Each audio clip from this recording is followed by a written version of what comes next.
The harsh fluorescent lights made my eyes water as I scrubbed at a particularly stubborn stain on the marble floor. 3 hours into my shift at the Rossi estate, and my knees ached against the cold surface. I'd been working here for just over a month, one of many maids tending to this sprawling mansion on the outskirts of the city. The pay was better than anything I could have hoped for with my limited experience and desperate circumstances. But the work was grueling. "Elena, the West Wing still needs attention." Mrs. Vega, the head housekeeper, appeared above me like a strict apparition, her voice clipped and professional. "And don't forget Mr. Rossi is hosting guests tonight. Everything must be immaculate." I nodded, not daring to mention I'd been working without a break. "Yes, Mrs. Vega. I'll go there now." The West Wing. My stomach tightened. It housed Mr. Rossi's private study and rooms that remained perpetually locked. None of us spoke about it, but we all knew who Matteo Rossi was, what he was. The whispers among the staff painted him as both monster and savior, depending on who you asked. I had yet to see him in person, as he was often away on business, but his presence saturated every corner of this house. I gathered my cleaning supplies, the smell of lemon polish and bleach clinging to my uniform. As I made my way through the labyrinthine corridors, the mansion transformed around me. Plush carpets replaced sterile tile, and the art on the walls shifted from pleasant landscapes to imposing portraits and abstract pieces worth more than I would earn in several lifetimes. The sound of men's voices drifted from behind a partially open door at the end of the hallway. I slowed my steps, trying to make myself invisible as I had learned to do. In this house, hearing or seeing the wrong thing could cost you more than just your job. "The shipment will arrive tomorrow night." A gruff voice, unfamiliar, and the issue with the Colombians, a second voice, smoother but cold. I froze. I should turn around. I should walk away right now. But before I could retreat, the door swung open fully, and I found myself face to face with 3 men in tailored suits. 2 I didn't recognize, burly, stern-faced men with subtle bulges beneath their jackets that I knew instinctively were weapons. And then there was the 3rd man. I knew immediately who he was, though we'd never met. Matteo Rossi stood slightly apart from the others, an air of authority radiating from him like heat from a flame. Tall, with broad shoulders tapering to a lean waist, he wore his charcoal suit like armor. His dark hair was neatly styled, contrasting with the shadow of stubble along his sharp jawline. But it was his eyes that trapped me, so dark they were almost black, assessing me with cool detachment. I'm sorry, sir. Mrs. Vega sent me to clean the West Wing." My voice came out as barely a whisper. My cleaning caddy clutched against my chest like a shield. The 2 men tensed, hands moving subtly toward their concealed weapons, but Rossi raised a hand, stopping them with that simple gesture. "What's your name?" His voice was surprisingly soft, with an underlying Italian accent that emerged on certain syllables. "Elena Moretti, sir." I kept my eyes lowered, heart hammering so loudly I was certain he could hear it. "Moretti?" Something flickered across his face. Recognition, perhaps. "Italian heritage?" "On my father's side, sir." Why was he asking? Why did it matter?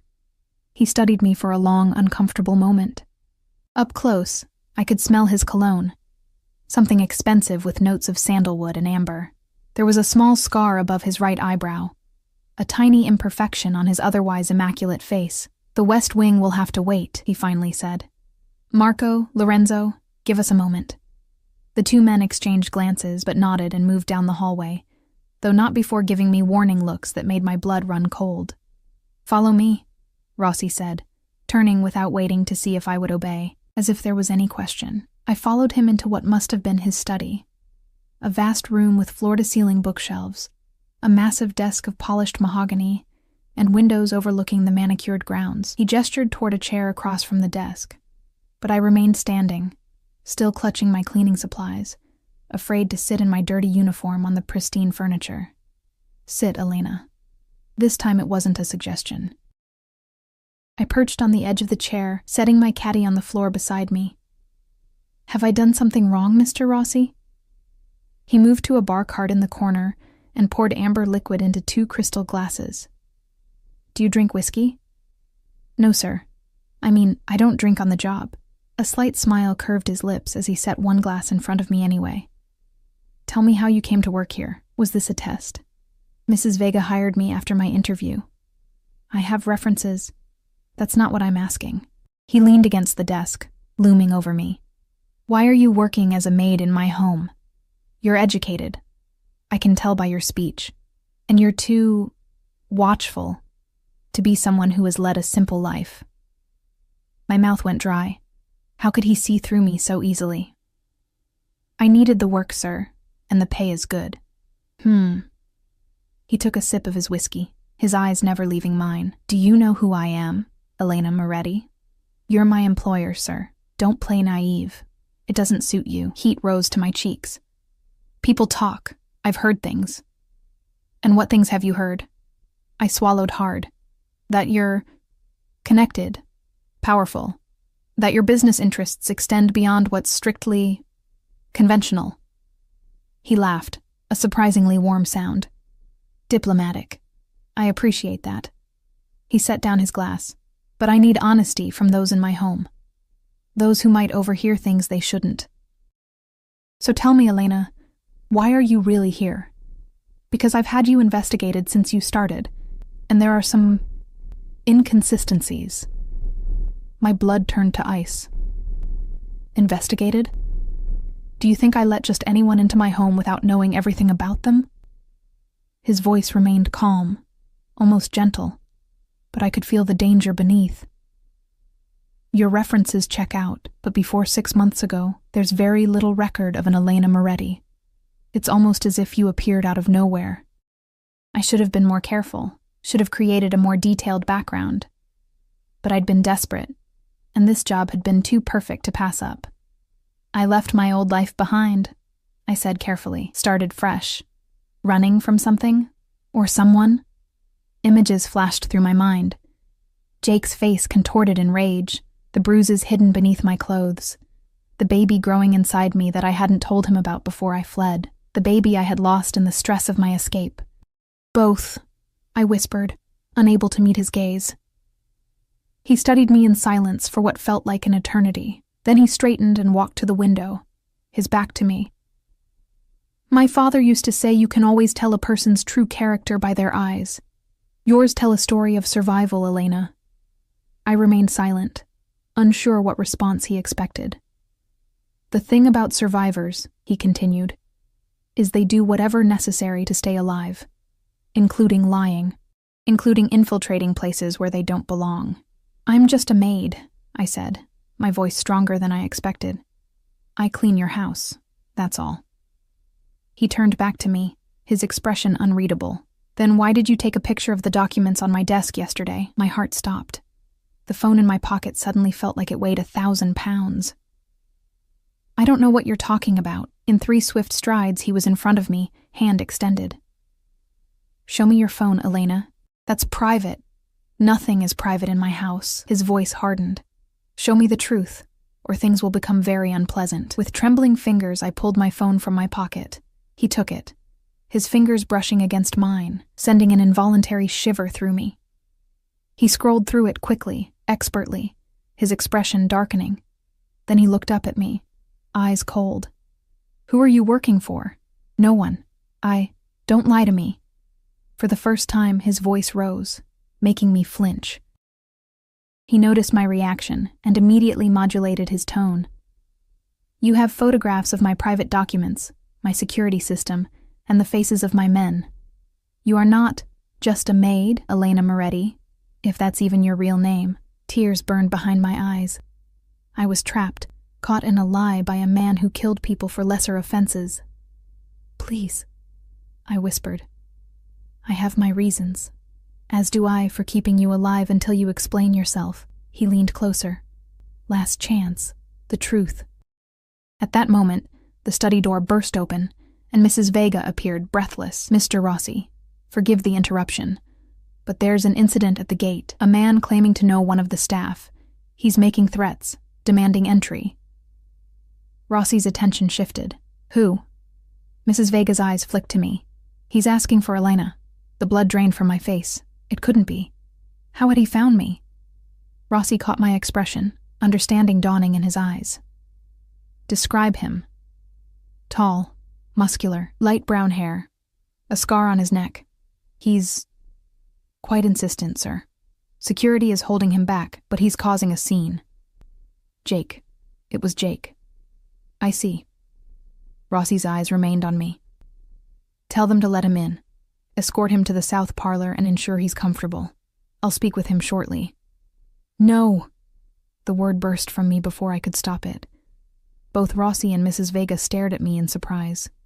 Please don't let him in. He's dangerous. More dangerous than me? Rossi asked softly, a strange glint in his eye. Mrs. Vega looked between us, clearly confused. Sir? Do as I said, Mrs. Vega, and send Marco to me immediately. She nodded and left, closing the door behind her. The moment she was gone, Rossi's demeanor changed entirely. He moved with lightning speed, taking my arm and pulling me to my feet. You have exactly 30 seconds to tell me who that man is and why you're really here before I hand you over to him. The tears I'd been fighting spilled over. His name is Jake Mercer. He's my ex-fiancé. He's the one I was running from. Rossi's grip on my arm loosened slightly. And the photos on your phone? Insurance, I whispered. In case he found me. I thought if I had something valuable, something dangerous to someone powerful, it might keep me safe if he ever tracked me down. So you chose to blackmail me? His voice was dangerously soft. I never intended to use them unless I had no choice. Please, you don't understand what he's like. What he'll do to me if he gets me alone. Something in Rossi's expression shifted. Oh, but I do understand men like him, Elena, better than you might think. He released my arm and stepped back. Stay here. Don't move. Don't speak to anyone. Do you understand? I nodded, too terrified to do anything else. He moved to the door but paused with his hand on the knob. If you're lying to me about any of this, you'll wish I had handed you over to him. And then he was gone, leaving me alone in his study, surrounded by evidence of his illicit empire, with nothing but the certainty that whatever happened next would irreversibly change my life. The clock on the wall ticked loudly in the silence, counting down the moments until my past and present collided. Minutes passed like hours as I stood frozen in Rossi's study. I could flee. The window was right there, and in the chaos of Jake's arrival, I might slip away unnoticed. But where would I go? Jake had found me once. He would find me again, and now I had Rossi to fear as well. I moved to the window, watching as rain began to spatter against the glass. The manicured ground stretched before me, bordered by a high stone wall with security cameras mounted at regular intervals. A gilded cage, and I had willingly walked into it. My phone sat on Rossi's desk where he'd left it. I picked it up, my finger hovering over the delete button for the incriminating photos, but something stopped me. These photos were my only leverage, my only protection in a house full of dangerous men. The door opened, and I whirled around, expecting Rossi's return. Instead, Marco entered, his face impassive. Mr. Rossi requests your presence, he said flatly. Where is he? My voice came out as barely more than a whisper. With your visitor. My stomach dropped. Jake and Rossi in the same room. It was a nightmare scenario.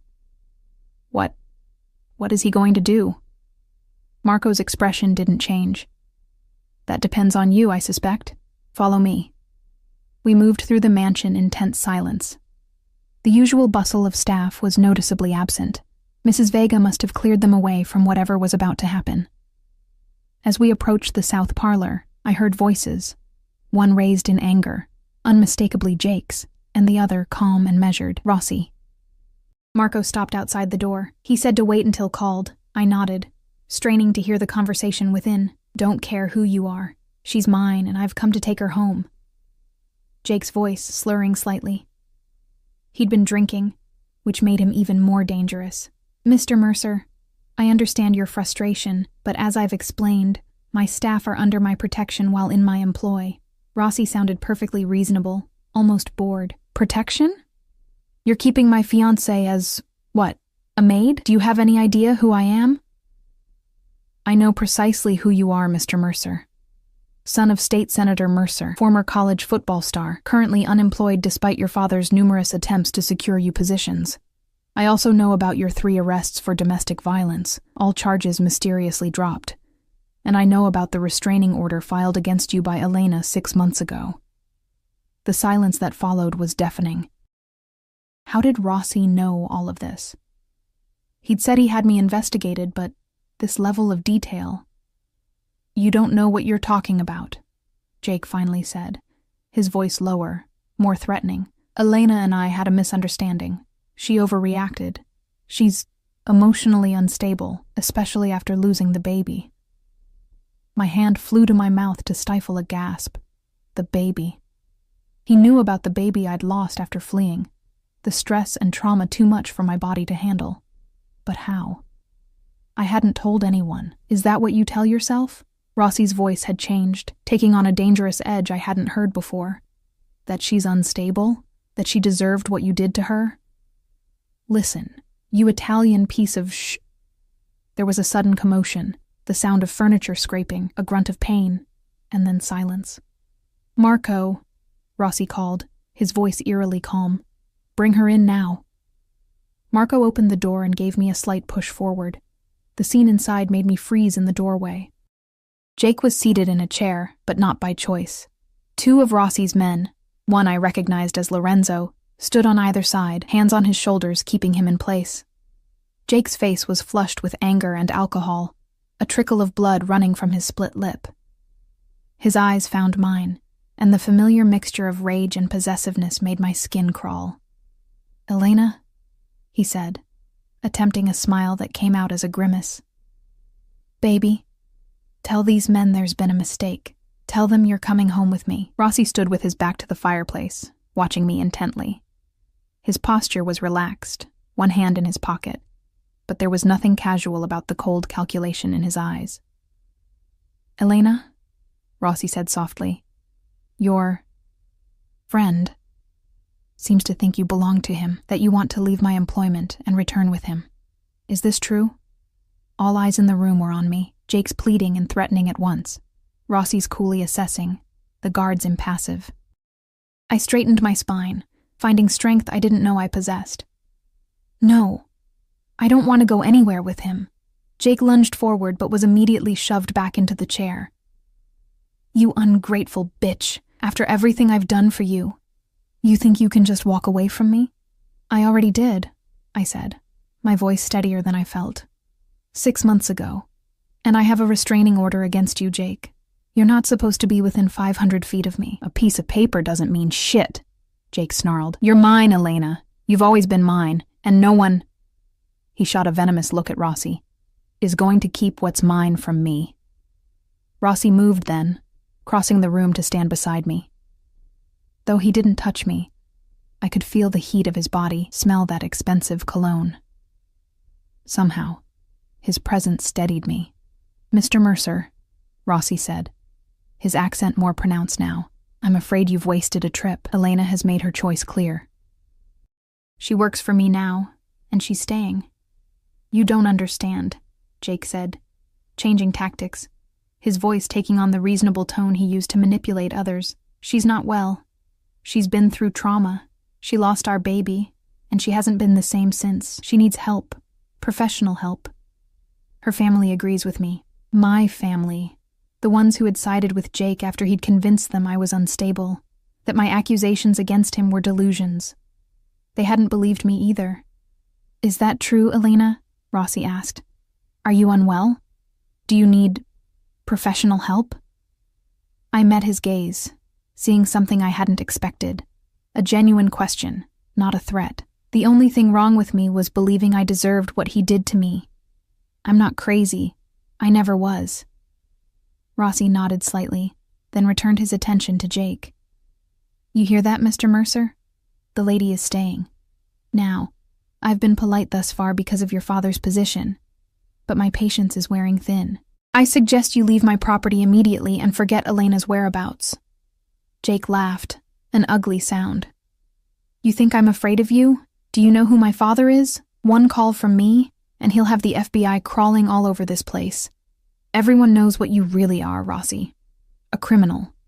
A thug in an expensive suit. The temperature in the room seemed to drop. Rossi's men tensed, hands moving toward their weapons, but Rossi himself remained perfectly still. "Show him," Rossi said quietly. Lorenzo nodded and pulled a tablet from inside his jacket. He tapped the screen a few times, then held it in front of Jake's face. I couldn't see what was displayed, but the color drained from Jake's face. "That's... Where did you get those?" Jake's voice was barely audible. "I have many resources, Mr. Mercer." Rossi took the tablet and scrolled through whatever was on the screen. "These hospital reports make for interesting reading. 3 different emergency rooms in 2 years. Elena was quite creative with her explanations, wasn't she? Falling downstairs, walking into doors. Such a clumsy woman." His voice hardened. "Except for this last visit, the one where she finally told the truth, the one that coincided with her losing your child. My legs threatened to give way beneath me. Those records were supposed to be private. How had Rossi obtained them? You can't prove anything," Jake said. But his confidence was cracking. "No? How about these?" Rossi swiped the screen again. "Text messages threatening her life if she left you. Charming. Or these photographs of her injuries that she sent to her friend. What was her name? Yes, Sophia, for safekeeping." He looked up at Jake. "I can prove everything, Mr. Mercer. And while your father may have influence with local law enforcement, my reach extends much further." Jake's eyes darted around the room, looking for an escape. "What do you want? Money?" Rossi laughed, a chilling sound. "I have more money than your entire family combined. No. What I want is simple. You will leave here and never contact Elena again. You will withdraw any missing persons report you may have filed. You will tell your family and anyone else who asks that Elena and you broke up amicably, and you have no idea where she is now. In return, I won't send these records to every news outlet in the country." "You're blackmailing me." "I prefer to think of it as offering you a choice, the sensible choice." Rossi set the tablet down and leaned closer to Jake, his voice dropping to a whisper I could barely hear. "Because the alternative is that you disappear, Mr. Mercer, completely, and all your father's influence won't help him find what's left of you." Jake paled further, finally understanding the true danger of his situation. "Fine," he spat. "Keep her. She's damaged goods anyway." I flinched at his words, and something in Rossi's expression changed, hardened. "Marco, Lorenzo, escort Mr. Mercer off the property. Ensure he understands that if he returns, our next conversation won't be nearly so pleasant." The 2 men hauled Jake to his feet. He gave me one last hate-filled look as they dragged him away. "This isn't over, Elena," he called over his shoulder. "You'll regret this." When the door closed behind them, I released a breath I hadn't realized I was holding. My legs finally gave way, and I sank onto the nearest chair, trembling uncontrollably. Shock, relief, fear. A maelstrom of emotions washed over me. Rossi watched me for a long moment, then moved to a cabinet and poured 2 glasses of amber liquid. He offered one to me, and this time I took it, downing half in one burning swallow. "Thank you," I whispered. He sat across from me, studying my face. "Don't thank me yet. We still have the matter of your attempted blackmail to discuss." Reality crashed back around me. Of course. I'd been so relieved about Jake that I'd momentarily forgotten my own precarious position. "I never intended to use those photos," I said. "I just needed insurance. Against Jake finding you, or against me discovering your true purpose here?" I met his gaze. "Both, I suppose." "And what is your true purpose, Elena? Because I'm still not convinced you're just a maid who happened to take compromising photos of my business." The alcohol had loosened my tongue and dampened my fear. "That's exactly what I am. A woman desperate enough to do anything to stay hidden. Even work for someone like you." His eyebrow raised slightly. "Someone like me? A man who can make threats like you just did to Jake and clearly mean them." He didn't deny it. Instead, he leaned forward, elbows on his knees. "Tell me something, Elena. Those hospital reports, the baby. Was that all true?" I looked away, pain lancing through me. "Yes, and Jake was the father." I nodded, unable to speak. "You were going to raise a child with a man like that?" Anger flared suddenly. "You think I had a choice? You think I didn't try to leave before?" Every time I tried, he found me. He threatened my family, my friends. He had money, connections. There was nowhere I could go that he couldn't reach. Until now, Rossi said quietly. Our eyes met, and something unspoken passed between us. Why did you help me? I asked. You could have just handed me over to him, or fired me for taking those photos. He was silent for so long I thought he might not answer. When he finally spoke, his voice was different, softer, with an undercurrent of something I couldn't identify. My mother was like you, beautiful, resilient, trapped by a man who claimed to love her while he destroyed her piece by piece. He took a sip of his drink. My father. I stared at him, shocked by this unexpected revelation. What happened to her? She died when I was 12. An accident, they called it.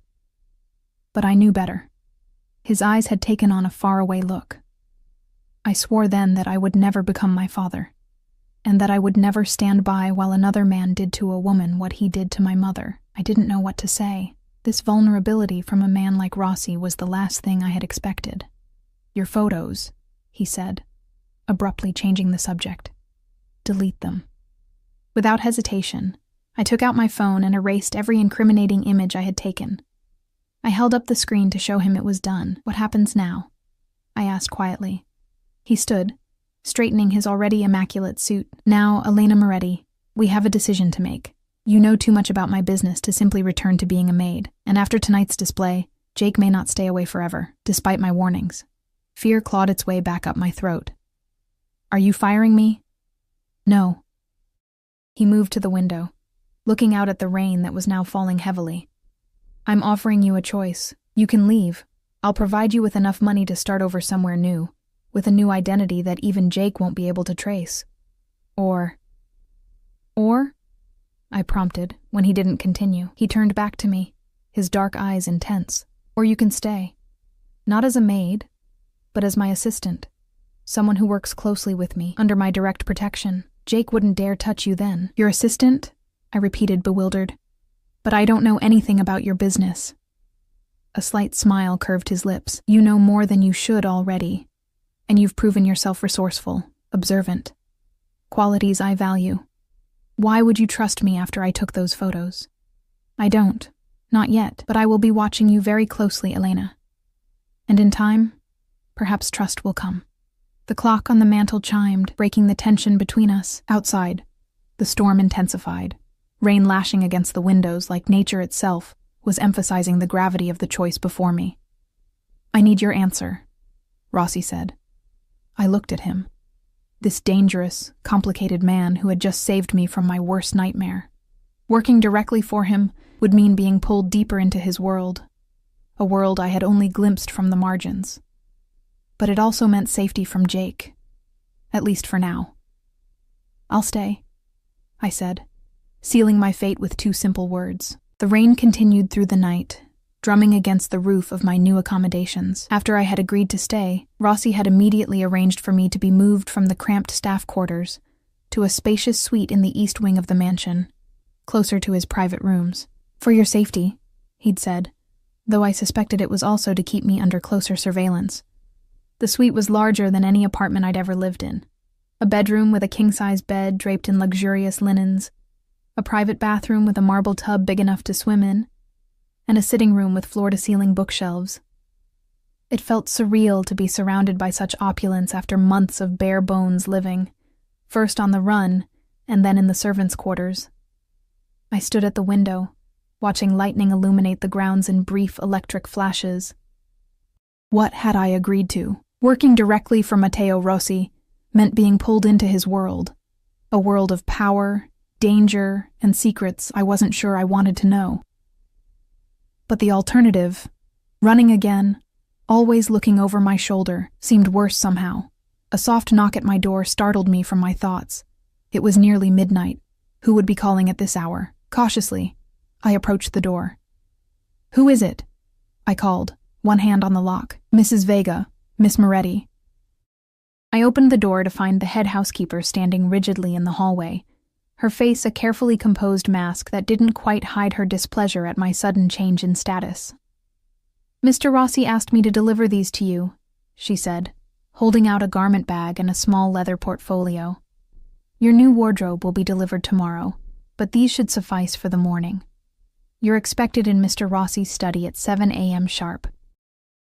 I took the items, noting the designer label on the garment bag. Thank you, Mrs. Vega. She didn't move, her eyes scanning the room behind me. May I speak frankly, Miss Moretti? Something in her tone made me tense. Of course. You're not the first, she said, her voice lowered.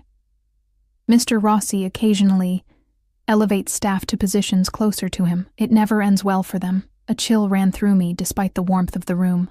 This isn't what you think.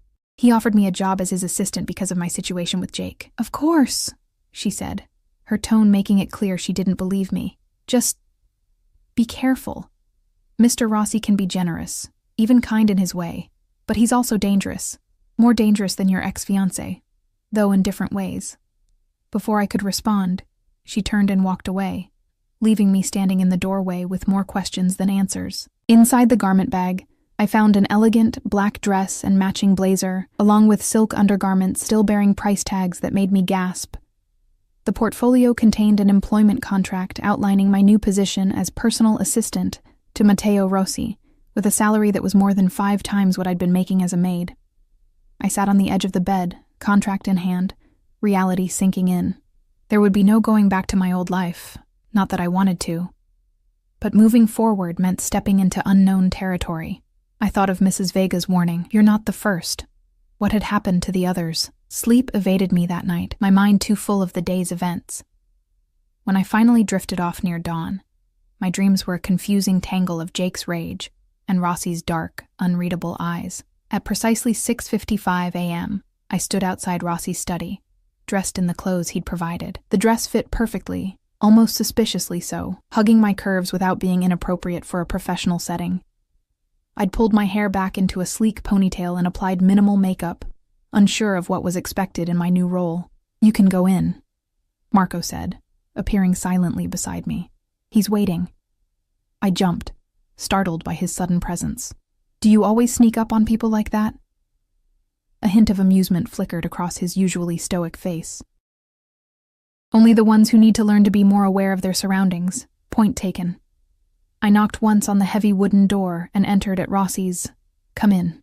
He sat behind his massive desk, reading from a stack of papers. Unlike yesterday, he was dressed more casually, dark trousers and a crisp white shirt with the sleeves rolled up to expose muscled forearms. A holster was visible under his left arm, the gun a stark reminder of who he really was. "Good morning, Elena," he said without looking up. "Coffee?"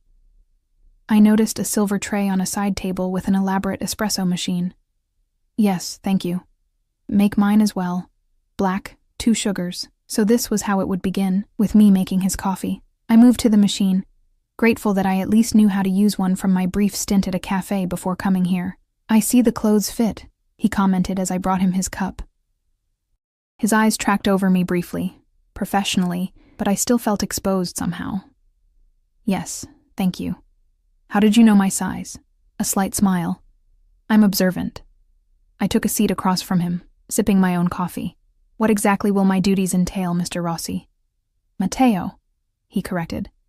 "If you're to be my assistant, we should dispense with formalities when we're alone." The intimacy of the request caught me off guard. "All right. Matteo."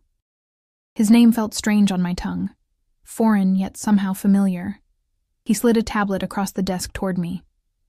"Your primary responsibilities will include managing my schedule, arranging travel, handling correspondence, and occasionally accompanying me to meetings or events. The tablet is secured with encryption. Only you and I can access it." I turned it on, finding a meticulously organized calendar and a series of folders labeled with cryptic abbreviations. "What about your business? The less legal aspects of it?" His expression remained neutral. "You'll be exposed to certain elements of my various enterprises. I expect absolute discretion. And if I'm uncomfortable with what I see, then you shouldn't have taken the position." He leaned forward, eyes intense. "Let me be clear, Elena. I offered you this job because I saw something in you. Resilience, intelligence, discretion. But make no mistake, My world is not for the faint of heart. You will see and hear things that would disturb most people. If that's going to be a problem, tell me now. I should have been terrified. Any sane person would be. But instead, I felt a strange calm settle over me. After living with Jake's unpredictable violence, there was something almost comforting about Rossi's straightforward approach to danger. I understand, I said, meeting his gaze. I'm not naive about who you are or what you do, but I made my choice last night, and I'll stand by it. He studied me for a long moment, then nodded, apparently satisfied. Good. Now your first task is to review these files. He slid a folder across the desk. They contain information on guests attending a charity gala I'm hosting next week. I need to know everything about them, their businesses, their vulnerabilities, their allegiances. I opened the folder to find dossiers on several prominent business figures and politicians. You're investigating your own guests? In my position, information is power, Elena. I never walk into any room without knowing exactly who I'm dealing with. He stood, moving to refill his coffee. Just as I investigated you, I looked up sharply. How much do you know about me? More than you've told me. He leaned against his desk, closer to me now. I know you were born Elena Sophia Moretti in Boston, that your mother died when you were 15. That you graduated with honors from Boston University with a degree in international relations. That you met Jacob Mercer when you were working as an event coordinator for his father's re-election campaign. That you were engaged to him for 14 months before you disappeared 6 months ago, withdrawing nearly all your savings and leaving everything behind. Each fact landed like a physical blow. He knew everything. Or almost everything. You missed a few details, I said, my voice barely audible. Then fill in the blanks for me. I set the folder down, my hands shaking slightly. What do you want to know? Everything you haven't told me, starting with why a woman with your education and background was working as a maid in my home. I took a deep breath, steeling myself. If I was going to work for him, to rely on his protection, he deserved the whole truth. After I left Jake, I went to a women's shelter in Philadelphia. I was pregnant with his child. The words caught in my throat, still painful to say aloud. The stress, the fear, maybe the injuries from the last time I lost the baby 3 weeks after I left him. Rossi's expression softened almost imperceptibly. I'm sorry. I had to keep moving. Jake's family has connections everywhere. Police, private investigators, they were all looking for me. I changed my appearance, used cash only, stayed off social media. But I was running out of money, and I needed somewhere to hide where Jake wouldn't think to look. So you applied for a job in the home of a known criminal, Rossi finished, a hint of incredulity in his voice. Wasn't that trading one danger for another? I laughed bitterly. At least your reputation suggested you don't hurt women, and I thought I'd be invisible here. Just another maid in a big house. Until you decided to take those photos. I looked away. That was impulsive. Stupid. I overheard something about a shipment coming in. Saw the documents on your desk. I thought if I had leverage, something I could threaten to expose if Jake ever found me, you'd have been dead before you could use them. Rossi said matter-of-factly. My men would have found them on your phone, traced any copies you might have made, and eliminated the threat. A chill ran through me at his casual description of my potential murder. Then why am I still alive? Why offer me this position instead of just eliminating the threat? He returned to his chair, expression unreadable. As I said, I saw something in you, something familiar. He paused. And perhaps I have a weakness for survivors. Before I could respond, the door opened, and Lorenzo entered without knocking, his face grim. Boss, we have a situation. The Colombians are demanding a meeting, today. Rossi's demeanor changed instantly, all traces of our almost intimate conversation vanishing. When and where? Their territory. Warehouse by the docks. 2 hours. Absolutely not, Rossi said, his voice hard. Neutral ground or nothing. Lorenzo shifted uncomfortably. They say they have information about a leak in your organization, someone feeding information to the feds. Rossi's eyes flicked briefly to me, then back to Lorenzo. Fine. But not the warehouse. The restaurant on 12th. Private room. And tell Marco to double security. Lorenzo nodded and left as abruptly as he'd arrived. Rossi turned back to me. All business now. Study those files. I'll expect a summary when I return. He moved to a closet in the corner of the study and extracted a different jacket. This one slightly bulkier, designed, I realized, to better conceal his weapon. Be careful, I said, before I could stop myself. He paused, looking at me with an expression I couldn't read. Always. Then he was gone, leaving me alone with the dossiers of his guests and the lingering scent of his cologne. The hours stretched as I waited for Rossi's return. I'd completed my review of the files, making detailed notes on each guest, their businesses, connections, potential leverage points. It was disturbing how easily I'd slipped into this role, analyzing people as assets or threats rather than human beings. Twilight had fallen by the time I heard footsteps approaching the study. I sat up straighter, arranging my notes, but it wasn't Rossi who entered, Miss Moretti, Marco said, his expression even more stoic than usual. Mr. Rossi requests your presence. Where is he? His private quarters, this way. I followed Marco through corridors I'd never seen before, deeper into Rossi's domain. We stopped before an unmarked door, where Marco knocked 3 times before opening it. The room beyond was a surprise. Not the austere, minimalist space I'd expected, but a warm, almost cozy sitting room with leather furniture, richly colored rugs, and walls lined with books. A fire crackled in a stone fireplace, casting dancing shadows across the room. Rossi stood with his back to the door, a tumbler of amber liquid in his hand. He'd removed his jacket and holster, and I could see a dark stain on the side of his white shirt. Thank you, Marco. That will be all, Rossi said without turning. Marco hesitated, clearly reluctant to leave. Boss, the doctor said. I'm fine. Go. With one last concerned look, Marco left, closing the door behind him. Rossi finally turned to face me, and I gasped. A bruise was forming along his jaw, and a small cut above his eyebrow had been recently cleaned. What happened? I asked, moving toward him instinctively. Business disagreement. He gestured to the stain on his shirt. Not mine, if you're concerned. I should have been horrified, should have run from this man who so casually spoke of violence. Instead, I found myself asking, do you need anything? First aid?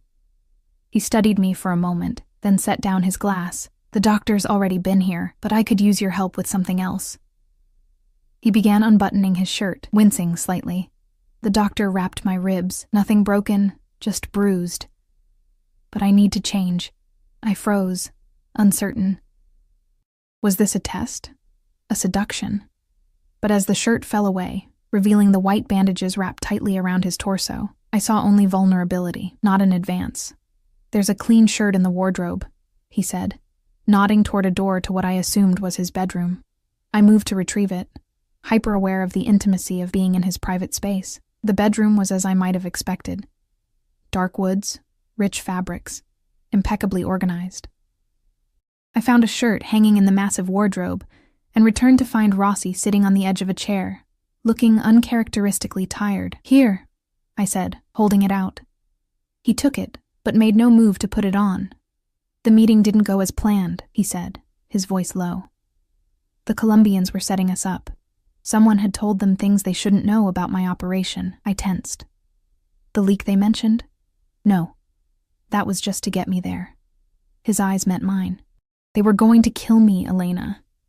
And the only reason they knew where to set the trap was because of the photos on your phone. My blood turned to ice. What? But I deleted them all. I swear. After you'd already sent them to someone. His voice was deadly quiet. Before you came to work for me, you sent them to an email address. Sophia's, I believe. My legs gave way, and I sank onto the couch opposite him. How did you know? I had your phone cloned the moment you stepped into my study yesterday. Every message, every email, every deleted photo, I've seen it all. You think I set you up? The accusation stung more than it should have. Sophia is my friend, the only one who helped me when I ran from Jake. I sent her the photos as insurance, just like I told you, and yet somehow the Colombians knew exactly what was in those photos. Knew about the shipment coming in tomorrow night. Knew about the meeting with the judge next week. His voice remained calm, but his eyes were cold. So you see my dilemma. Fear rose in my throat. I didn't betray you. I wouldn't. Why would I agree to work for you, to stay here if I was working against you? To gather more information, perhaps. To stay close to the target. That's insane. I was just trying to protect myself from Jake. Rossi stood, moving to pour another drink. The firelight played across his bare torso, highlighting old scars I hadn't noticed before. Then how do you explain the Colombian's knowledge? I don't know. Maybe Sophia was hacked, or maybe... I stopped suddenly as a terrible thought occurred to me. When did you find out about the photos I sent to Sophia? This morning. Why? And when did you tell Lorenzo about the meeting with the Colombians? Rossi's eyes narrowed. Right after. He came in while you were getting coffee. What if... I hesitated, afraid to voice my suspicion. What if the leak isn't me? What if it's someone closer to you? His expression darkened. Careful, Elena. Those are my men you're talking about. They've been with me for years. And how long had you known me before you offered me this position? Less than a day. Yet you trusted me enough to bring me into your inner circle, to give me access to sensitive information. I stood, moving closer to him. Why would you do that unless you already suspected someone on the inside? For a long moment he said nothing, just studied my face with those penetrating dark eyes. Then, unexpectedly, he smiled. Very good, Elena. Very good indeed. Confusion replaced my fear. What? You're right. I've suspected a leak for months. Small things. Shipments intercepted, deals falling through, rivals always one step ahead. Today's meeting was a test. Not for the Colombians, but for my own people. You used yourself as bait? I was incredulous. You could have been killed. I was never in any real danger. The restaurant was surrounded by my most trusted men, ones even Lorenzo doesn't know about. He took a step closer. But I needed to know who was feeding information to my enemies. And now, thanks to your photos and your email to Sophia, I do. Understanding dawned. It wasn't Sophia who leaked the information. Someone intercepted her email after you told Lorenzo about checking my phone. Rossi nodded. And only 3 people knew about that email. You, me, and Lorenzo. Marco found out later, but by then the trap was already set. So, Lorenzo is the traitor. The revelation was stunning. Your most trusted lieutenant. Second most trusted, Rossi corrected. Marco has always been my right hand. Lorenzo was ambitious. Too ambitious. He reached out, his fingers brushing a strand of hair from my face. And now he'll pay for his betrayal. I should have been horrified by the implied violence, but all I felt was relief that I wasn't suspected anymore. What happens now? Now? Rossi's hand lingered near my face. Now we see if you're truly committed to your new position, Elena, because once Lorenzo is dealt with, things will become complicated. Are you sure you want to be part of this world? His proximity was intoxicating, dangerous. I knew I should step away, maintain professional distance. Instead, I found myself leaning slightly toward him. I already am part of this world, I said softly, for better or worse. Something changed between us in that moment. A shift in the atmosphere as palpable as the heat from the fireplace. Rossi's dark eyes held mine, and I found myself unable to look away. His hand moved from my face to my shoulder, a touch so light it might have been imaginary. Elena, he said, my name almost a whisper on his lips. The door burst open, shattering the moment. Marco stood in the doorway, his normally impassive face tense with urgency. Boss, we've got a problem. Lorenzo's gone, left right after the meeting, and he took the ledger with him. Rossi's demeanor transformed instantly, all traces of vulnerability vanishing as he straightened, reaching for his clean shirt. When? About an hour ago. Said he was going to check on the docks, but he never arrived. His phone's off, and the car's been found abandoned 3 miles from here. Lock down everything. Change all security protocols, move tomorrow's shipment, alert our people at the borders. Rossi buttoned his shirt with swift, practiced movements, and find me Sophia's address. I started. Sophia? Why? Rossi turned to me, his expression grim. If Lorenzo knows about your connection to her, she's in danger. He'll want to tie up loose ends. Horror washed over me. Sophia, my only true friend. The only person who'd believed me about Jake, who'd helped me escape, was in danger because of me. "Let me come with you," I said, surprising myself with the urgency in my voice. "Absolutely not," Rossi replied, retrieving his holster and gun from where he'd set them aside. "It's too dangerous. She's my friend. She won't trust you if you show up without me." I stepped closer, determined. "Besides, if you leave me here, Lorenzo might come back for me. I'm safer with you." Marco and Rossi exchanged a look I couldn't interpret. Finally, Rossi nodded. "Fine, but you stay in the car unless I say otherwise. Understood?" "Yes." "Marco, bring the car around and call Dominic. I want him and his team at Sophia's place 5 minutes ago." As Marco left, Rossi finished arming himself, adding a second, smaller gun to an ankle holster. The calm, businessman facade had completely fallen away, revealing the dangerous man beneath, the man I'd always known he was, but had somehow managed to forget in our moments of connection. "Stay close to me," he said, his voice hard with authority. "Do exactly as I say when I say it. One mistake could get us all killed tonight." I nodded, fear and determination warring within me. "I understand." The drive to Sophia's apartment was tense, the silence broken only by Marco's occasional updates through the car's secure phone system. Rossi sat beside me in the back seat, his body coiled with a predatory readiness that made the confines of the luxury sedan feel too small, too intimate. "We're 2 minutes out," Marco announced from the driver's seat. "Dominic reports no activity at the apartment, but the door was open when they arrived. They've secured the building." Rossi's jaw tightened. "Too late," he murmured, almost to himself. To Marco, he said, "Circle the block once. I want to be sure Lorenzo isn't watching." My hands clenched in my lap. "If he's hurt her?" "Don't think about that now." Rossi cut me off, his voice gentler than I expected. "Focus on what you need to do. When we get there, you stay behind me at all times. If I tell you to run, you run.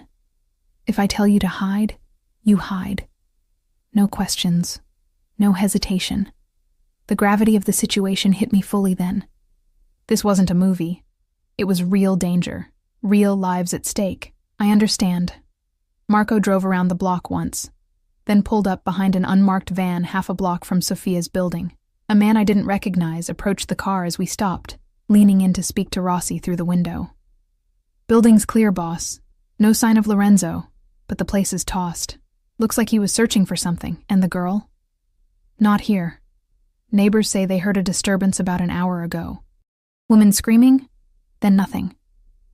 My heart sank. "Oh God, Sophia."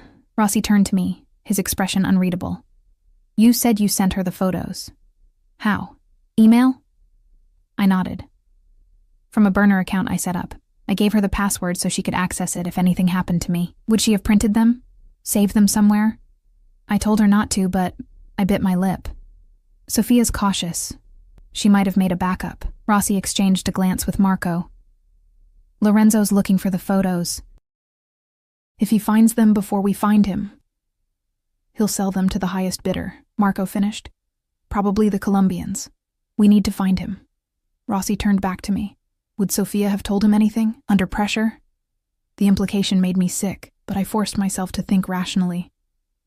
She's stronger than she looks, but if he threatened her life, she might have mentioned the lake house. Lake house? Her family has a cabin about 2 hours north of here. We talked about it as a potential meeting place if things went bad. If Lorenzo pushed her hard enough, she might have told him about it, thinking she was leading him away from the real evidence. Rossi nodded once, decisive. "Marco, get the chopper ready. Call Dominic and tell him to meet us at the airfield." To me, he said, "How well do you know this cabin?" "I've been there once, after I first ran from Jake. It's isolated, at the end of a long drive through the woods. One way in, one way out. Perfect place for an ambush," Marco muttered. "Or a trap," Rossi countered. "If Lorenzo's desperate enough to kidnap Sophia, he's desperate enough to make mistakes. We can use that." As we drove to the private airfield where Rossi kept his helicopter, I stared out the window at the city lights blurring past. How had my life come to this? Just days ago, I'd been an anonymous maid, invisible in the shadow world of Rossi's estate. Now I was racing toward a confrontation with a traitor who'd kidnapped my only friend, sitting beside a man who killed his enemies without remorse. And yet, despite the danger, despite knowing exactly who and what Matteo Rossi was, I felt safer with him than I ever had with Jake. The helicopter ride was brief, but tense. I sat beside Rossi, our shoulders touching in the confined space, while Marco piloted and Dominic, a large, silent man with military bearing, occupied the fourth seat. No one spoke. The rhythmic beat of the rotors made conversation difficult anyway. As we approached the coordinates I'd given for Sophia's cabin, Rossi handed me a set of night vision binoculars. "There," I said, pointing to a small structure nestled among the trees near the shore of a small lake. "That's it." Rossi took the binoculars, scanning the area. One vehicle parked outside, lights on inside. He passed the binoculars to Dominic. "Assessment?" 2 figures visible through the windows. One seated, probably restrained. The other moving around. No additional vehicles or personnel that I can see. Rossi turned to Marco. "Land at the secondary site. We'll approach on foot." "I'm coming with you," I said, my voice leaving no room for argument. Rossi studied me for a long moment. "You'll stay back with Marco until we've secured the location. Sophia will be terrified. She needs to see a friendly face." "After we've handled Lorenzo," he insisted. I started to argue, then caught the look in his eye. Not anger, but genuine concern. He was trying to protect me. I nodded reluctantly. "Fine." The helicopter touched down in a clearing half a mile from the cabin. As we disembarked, Rossi pulled me aside. "If anything happens to me," he said quietly, "Marco will get you and Sophia to safety. You'll be provided with new identities, enough money to disappear permanently." The implication that he might not survive the night sent a chill through me. "Nothing's going to happen to you." A ghost of a smile crossed his face. "Your confidence is touching, but unrealistic. Lorenzo is dangerous, especially now that he's cornered." "So are you," I said, surprising myself with the fierce certainty in my voice. Rossi's eyes softened momentarily.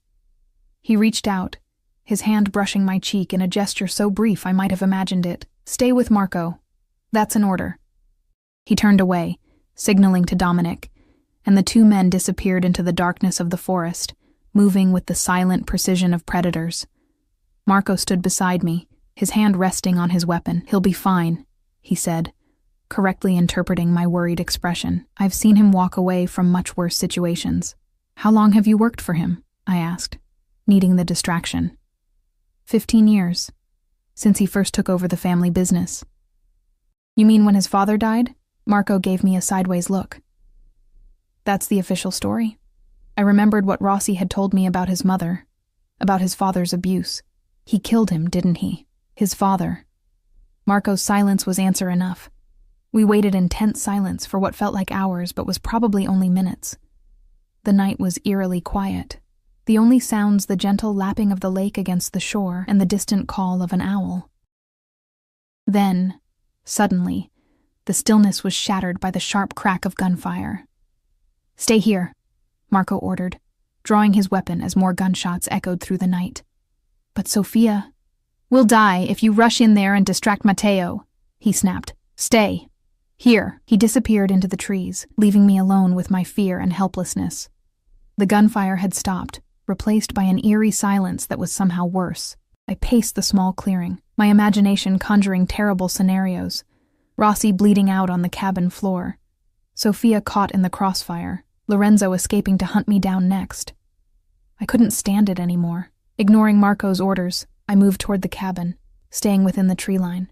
The night was dark, but the nearly full moon provided enough light to navigate. As I approached, I could see the cabin's front door hanging open, light spilling onto the porch. I crept closer, every sense heightened by fear and adrenaline. A figure emerged from the cabin. Dominic, his massive frame unmistakable even in silhouette. He was supporting someone smaller, a woman, Sophia. Relief flooded through me. She was alive. I started to run toward them, then stopped as another figure appeared in the doorway. Marco, his gun still drawn. But where was Rossi? Where was Lorenzo? A single gunshot answered my unspoken question, so close it made me jump. It had come from behind the cabin, near the lake. Without thinking, I changed direction, moving through the trees toward the sound. I reached the lakeshore just in time to see two figures struggling at the water's edge, Rossi and Lorenzo, locked in a deadly embrace. Even in the dim light, I could see they were both bloodied, Lorenzo clutching his side where dark liquid seeped between his fingers, Rossi with blood streaming from a gash on his forehead. Lorenzo had a knife, the blade glinting in the moonlight as he slashed at Rossi, who barely managed to dodge the attack. Rossi's gun lay in the sand several feet away, just out of reach as the two men grappled. Neither had seen me. I could run back, get Marco and Dominic, the smart choice, the safe choice. Instead, I moved silently toward the discarded weapon. My fingers closed around the grip, the metal cold and heavy in my hand. I had never fired a gun before, had never even held one. But as I watched Lorenzo gain the upper hand, pinning Rossi to the ground with the knife inching toward his throat, instinct took over. "Stop!" My voice rang out, steadier than I felt. I raised the gun with both hands, aiming at Lorenzo's back. "Let him go." Lorenzo froze, then slowly turned his head to look at me, his face twisted in a sneer, the maid to the rescue. How touching. He pressed the knife harder against Rossi's throat, drawing a thin line of blood. "Put the gun down or I'll kill him right now." "You'll kill him anyway," I said, struggling to keep the gun steady. "Let him go, Lorenzo. You won't shoot," he said with cold certainty. "You don't have it in you. You're not one of us." He was right. I wasn't like them. Wasn't a killer. But I had survived Jake. I had survived months on the run. I had survived in Rossi's world. And now, I would do what was necessary to protect the man who had protected me. "Last chance," I warned, moving closer. Lorenzo laughed. A harsh sound. "You think you matter to him? You're just another pretty toy to play with. Once he's bored, he'll discard you like all the others." I remembered Mrs. Vega's warning. "You're not the first." But I also remembered the look in Rossi's eyes when he told me about his mother, the gentle touch of his hand on my face, the way he'd risked his life to save my friend. "Maybe," I acknowledged. "But right now, he's all that stands between me and Jake. Between me and men like you who think women are toys to be played with and discarded." Lorenzo's eyes narrowed. "You stupid bite." I pulled the trigger. The sound was deafening, the recoil stronger than I'd expected. Lorenzo jerked, a look of stunned disbelief crossing his face as he toppled sideways into the shallow water. The knife fell from his hand, disappearing beneath the dark surface of the lake. Rossi was on his feet in an instant, retrieving the gun from my shaking hands. He checked Lorenzo, who lay motionless, half submerged in the gently lapping water. "Is he—" I couldn't finish the question. "Yes." Rossi turned to me, his expression unreadable in the darkness. "You saved my life." I stared at my hands, expecting to feel remorse, horror, something, but all I felt was a strange, hollow relief. I had no choice. There's always a choice, Elena. He moved closer, wiping blood from his face with his sleeve. "You chose me." Before I could respond, Marco and Dominic appeared, weapons drawn. They took in the scene with professional detachment. Lorenzo's body in the water, the gun in Rossi's hand, me standing shell-shocked on the shore. "Sophia?" I asked, suddenly remembering my friend. "Safe," Marco assured me. "Shaken up, but not seriously hurt. She's in the cabin." I moved to go to her, but Rossi caught my arm. "Wait." To the others, he said, "Clean this up. Make it look like a boating accident, and bring the car around for Elena and me." Marco nodded, already pulling out a phone to make the necessary calls. Rossi led me away from the scene, back toward the cabin. We walked in silence, his hand on the small of my back, steady and reassuring despite everything that had just happened. Sophia sat huddled on the cabin's sofa, a blanket around her shoulders, her face pale but resolute. When she saw me, she stood, tears filling her eyes. "Elena, oh my God, are you okay?" She rushed to embrace me, her body trembling slightly. "I'm so sorry," I tried not to tell him about the lake house, but he— "Shh, it's okay," I soothed her. "You're safe now. That's all that matters." Over her shoulder, I met Rossi's eyes. He stood in the doorway, watching us with an expression I couldn't quite read. Something between possession and protection. "Miss Sophia," he said, his voice gentle in a way I hadn't heard before. "I owe you an apology for the danger my organization's breach put you in. You have my word that nothing like this will ever happen again." Sophia pulled back from our embrace, looking between Rossi and me with dawning understanding. "You're with him now," she said quietly. Not a question, but a realization. "It's complicated," I replied, because there was no simple explanation for what Rossi and I had become to each other in these few intense days. She nodded slowly. "Jake found me first, about a month ago. Threatened me, but I convinced him I hadn't heard from you." A small, fierce smile curved her lips. "Then I called in an anonymous tip about his drug use to his father's campaign office. Last I heard, the senator had shipped him off to some discreet rehab facility to avoid a scandal." I stared at her in amazement. Sweet, gentle Sophia had gone toe-to-toe with Jake and won. "You are incredible. I protect the people I love." She glanced at Rossi. "I'm guessing you do too, Mr. Rossi." Something unspoken passed between them, some understanding that transcended words. Rossi inclined his head in acknowledgement. "Indeed." Marco appeared at the door. "Car's ready, boss." "Thank you." Rossi turned to me. "It's time to go. Dominic will ensure Sophia gets home safely. I hugged my friend one last time. I'll call you soon. I promised." "You'd better." She squeezed my hand. "And Elena? Be careful. But also, be happy." The drive back to the helicopter was silent, the events of the night settling around us like a heavy cloak. I had killed a man. I should have been horrified, traumatized. Instead, I felt only a strange sense of clarity, as if the world had suddenly come into sharp focus. "What happens now?" I finally asked as the helicopter lifted off, carrying us back to a life that could never be the same. Rossi took my hand, his thumb tracing gentle circles on my palm. "That depends on you." "On me?" "You've seen the worst of my world now, experienced it firsthand."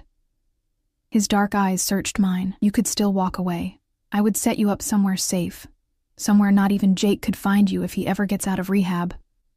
I considered it a normal life, free from fear, free from the shadows of Rossi's world. It was tempting, in its way. But then, I thought of the look in his eyes when he spoke of his mother, the gentle touch of his hand on my face, the unwavering protection he had offered me when he barely knew me. "What if I don't want to walk away?" I asked softly. The corner of his mouth lifted in the barest hint of a smile. "Then you accept that there's no going back. That you're part of this life. My life, with all its dangers and complications." He paused. "And its rewards." I thought of Jake, of the false love that had nearly destroyed me. Then I thought of Rossi, who had never pretended to be anything other than what he was: dangerous, powerful, complex, but also honorable in his way, protective of those under his care. "I made my choice when I pulled that trigger," I said, meeting his gaze steadily. "I chose you." His hand tightened around mine, and in that moment I knew I had found something I never expected. Not just safety or protection, but a place where I truly belonged. With a man who saw me clearly, who knew my darkest moment and accepted it, just as I accepted his. As the lights of the city appeared on the horizon, Matteo pulled me closer, his lips brushing my ear. "Welcome home, Elena." And despite everything, the danger, the violence, the uncertainty of the future, I knew that I was finally home.